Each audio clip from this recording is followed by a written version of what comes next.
Kali ini kita nggak akan cuma ngomongin soal hebohnya kripto, tapi kita bakal lihat lebih dalam lagi, memahami revolusi keuangan yang sebenarnya lagi terjadi di depan mata kita. Yuk, kita mulai.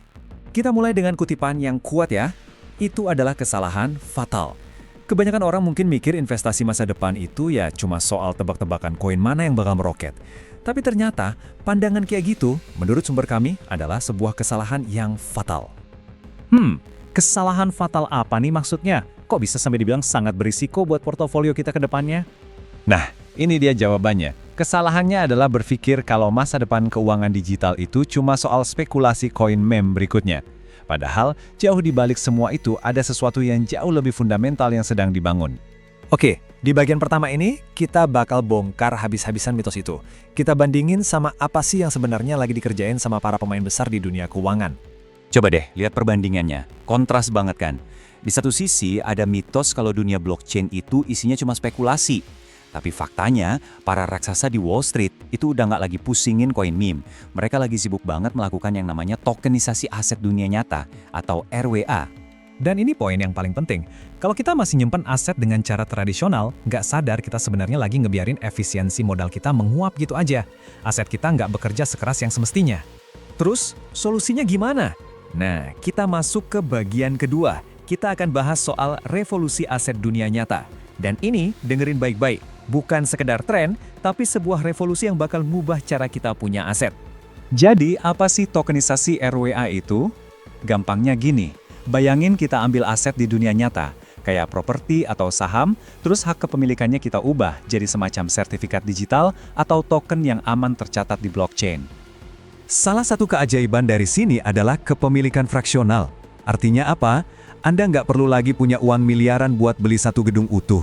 Anda bisa beli sebagian kecilnya aja, sebuah fraksi dari aset yang nilainya tinggi banget itu. Coba deh bayangin, biar lebih kebayang.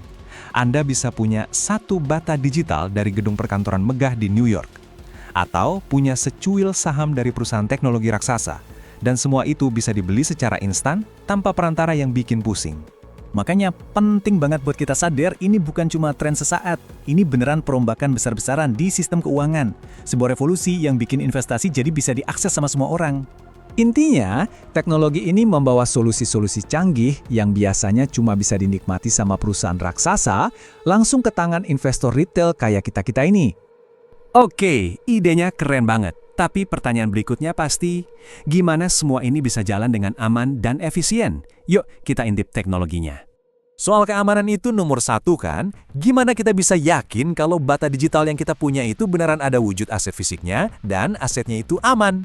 Nah, keamanan dan efisiensinya itu ditopang sama 3 pilar. Pertama, ada yang namanya smart contract. Anggap aja ini perjanjian digital yang jalan otomatis tanpa perlu perantara.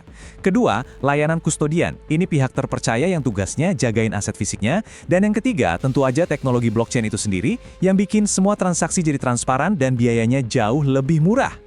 Dan hasilnya buat kita apa? Simple. Dengan biaya yang lebih rendah dan proses yang lebih efisien, laba bersih investasi atau net ROI kita bisa meningkat drastis dibanding cara-cara tradisional. Oke, sekarang kita udah ngerti apa itu RWA dan kenapa ini penting banget. Yuk kita masuk ke bagian yang lebih praktis. Gimana caranya kita mulai berinvestasi dengan cerdas? Buat mulai, ada 4 langkah kunci nih. Pertama, Anda butuh dompet digital yang bisa nyambung ke banyak blockchain. Kedua, siapin data diri buat verifikasi KYC yang ketat. Ini wajib hukumnya. Ketiga, dan ini paling penting, selalu pilih platform yang punya lisensi resmi. Jangan yang abal-abal. Terakhir, fokus ke aset-aset yang regulasinya udah jelas. Perlu diingat ya, ini bukan skema cepat kaya. Tujuan investasi RWA itu buat membangun kekayaan yang stabil dan berkelanjutan buat jangka panjang, bukan buat cari untung spekulatif dalam semalam. Di bagian penutup ini, kita bakal lihat gambaran besarnya. Kenapa sih pergeseran ke arah aset yang ditokenisasi ini dianggap sebagai sesuatu yang udah pasti terjadi? Lini masa ini nunjukin betapa cepatnya perubahan ini. Sekarang, kita masih di fase adopsi awal. Tapi, begitu mata uang digital dari Bank Sentral atau CBDC mulai terintegrasi, prosesnya bakal melesat dengan proyeksi adopsi massal RWA di tahun 2026 nanti. Jadi, ini beneran bukan lagi pertanyaan apakah ini akan terjadi, tapi kapan ini akan terjadi? Kita sedang menyaksikan pergeseran likuiditas global terbesar di zaman kita, di mana triliunan dolar akan pindah ke bentuk aset digital. Dan saya mau tutup sesi ini dengan satu pemikiran dari sumber kami. Kalau Anda tidak mulai belajar dan mempersiapkan diri dari sekarang, Anda berisiko besar akan tertinggal. Jadi pertanyaannya sekarang, apakah Anda siap untuk masa depan keuangan?